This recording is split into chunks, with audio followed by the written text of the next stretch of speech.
परम शांति। मैं अभी राजा जनक के बारे में बात करूंगा।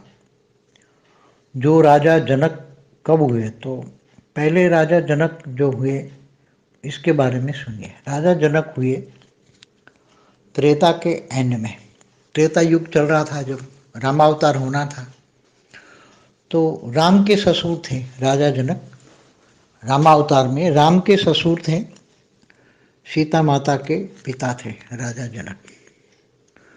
तो त्रेता आज से कितने साल हुए? त्रेता युग पूरा। त्रेता के अंत में तो पूरा द्वापर चला गया। कलयुग 4,32,000 साल का होता है, इससे डबल द्वापर होता है, तो पूरा द्वापर चला गया 8,64,000 साल। और श्री कृष्ण द्वापर के अंत में आए, तो कृष्ण के एज 1,000 साल जाने के बाद कलयुग शुरू हुआ। कलयुग को 4,000 साल हुआ, तो कलयुग का 4,000 साल गिनो और द्वापर का 8,64,000 साल गुनो, और त्रेता के अंत में भी आए होंगे, तो त्रेता के भी कुछ साल तो बाकी रहे होंगे। तो कितना साल हुआ? करीबन अंदाजन 9 लाख साल पहले हुए होंगे, क्योंकि जो त्रेता है वो 12,96,000 का है। त्रेता युग 12,96,000 का है। तो त्रेता के अंत में आए होंगे। तो त्रेता के अंत में राम आए, श्री राम आए। तो राजा जनक को जो ज्ञान दिया गया, अष्टावक्र ने जो ज्ञान दिया, वो ज्ञान केवल एक आत्मा तक ही था कि मैं आत्मा। उसी टाइम तो आत्मा शब्द ही नहीं था। आत्मा तो गीता का भगवान श्री कृष्ण ने आत्मा स्वरूप की ज्ञान दिया।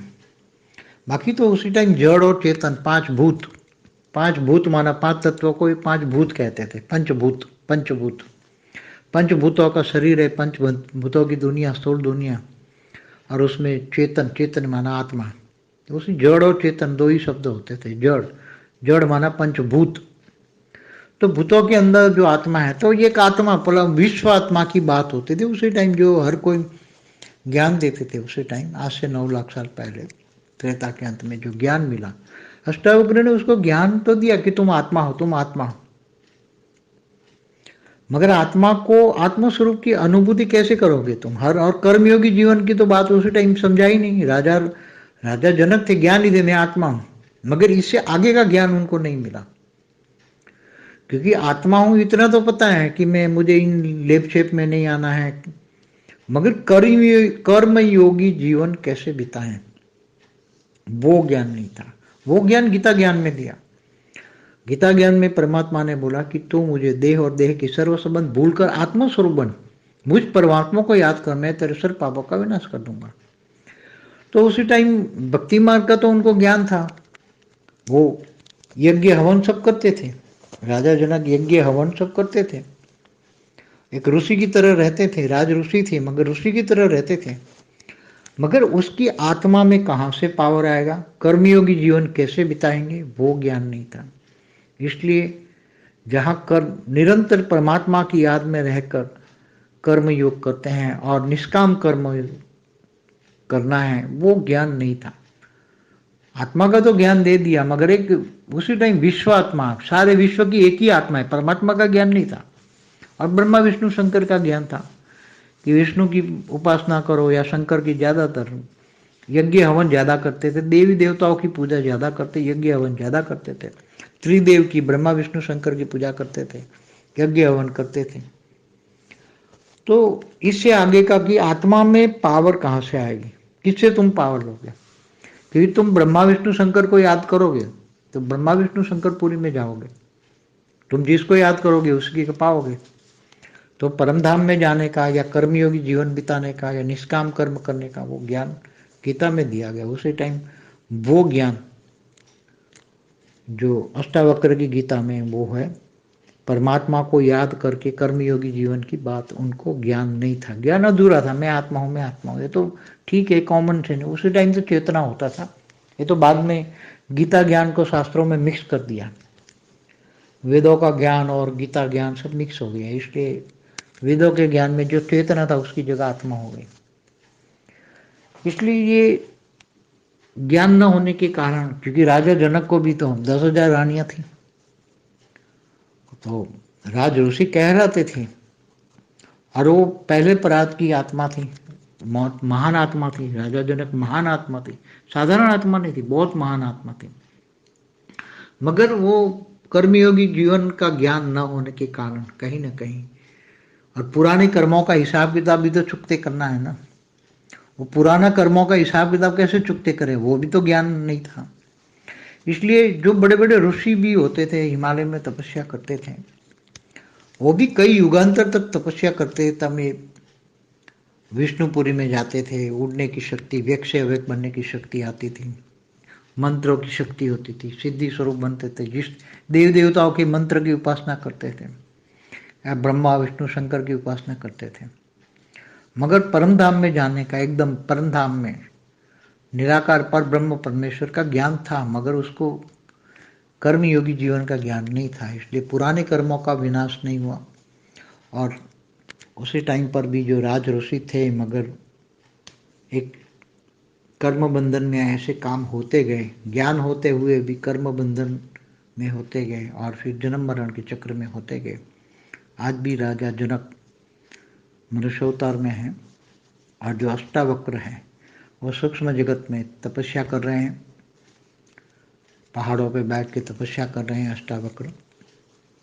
और देखो, राम से पहले जो अवतार, विष्णु के अवतार हुए, उसमें एक अवतार हुआ परशुराम। परशुराम त्रेता के मध्य भाग में आए। त्रेता 12,96,000 साल का था, तो राम से 5-6 लाख साल पहले आए थे। और इन्होंने सारी उसी टाइम पर, त्रेता के मध्य भाग में, धरती पर क्षत्रियों का राज हुआ करता था। तो क्षत्रियों पर बहुत, क्षत्रियों से पीड़ित थे अपने पिता के कारण। इसलिए कई बार उन्होंने सारे क्षत्रिय राजाओं का परशु से सिर काट डाला। अनेक बार धरती पर क्षत्रियों का वंश खत्म कर दिया, मतलब राजाओं का। तो ये परशुराम ने भी महान पाप किया था। तब हनुमान अवतार में हनुमान ने भी उसको ज्ञान दिया था कि तुमने इतने साल तो पाप किया, तो भटक रहे हो इधर उधर पहाड़ों में, कहीं इधर उधर, मगर मन की शांति नहीं है, तो तुम परमात्मा का ध्यान करो। तो हनुमान जी ने शिव की आराधना करने को समझा, शिव शंकर को मान के, तो हिमालय में जाके तपस्या करो। मगर आज भी वो आकारी रूप में परशुराम भी हैं। तो ऐसे कई ऋषि मुनि भी आकारी रूप में पहाड़ों में ज्ञानगंज जो बातें करते हैं, वहाँ भी कई दूसरे और भी पहाड़ों में भी त्याग तपस्या कर रहे हैं। तो राजा जनक आज भी मनुष्य अवतार में है। इसलिए अधूरा ज्ञान, केवल आत्मज्ञान, मैं आत्मा हूँ, आत्मा, इससे कुछ नहीं होगा। विकर्म विनाश आत्मा में जो रिकॉर्ड पड़ा है, कारण शरीर में जो रिकॉर्ड पड़ा है अनेक जन्मों का, कारण शरीर, महाकारण शरीर, परम महाकारण शरीर में जो रिकॉर्ड पड़ा है कर्मों का हिसाब किताब, वो डिलीट करना है कर्मों को, तो योग बल से विनाश करना है। तो योग बल से विनाश करके पावर, परमात्मा से पावर लेना है।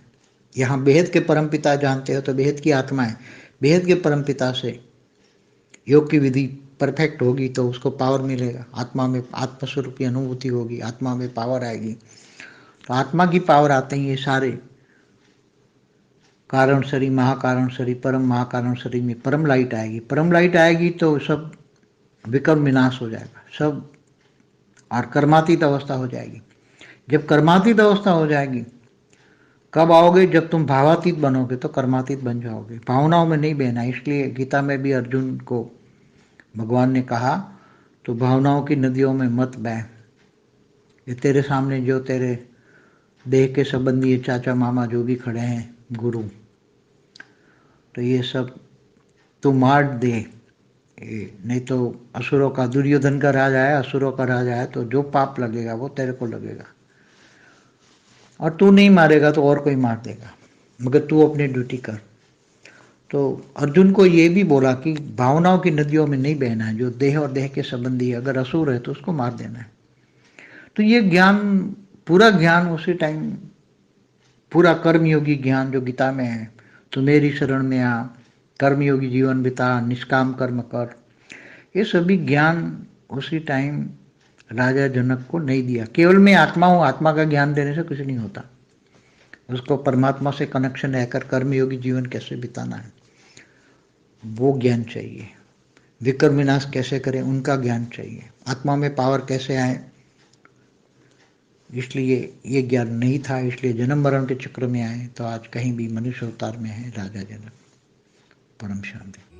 की परम शांति सोचो, बोलो परम शांति। Join us daily for live meditation, 10 p.m. to 11 p.m.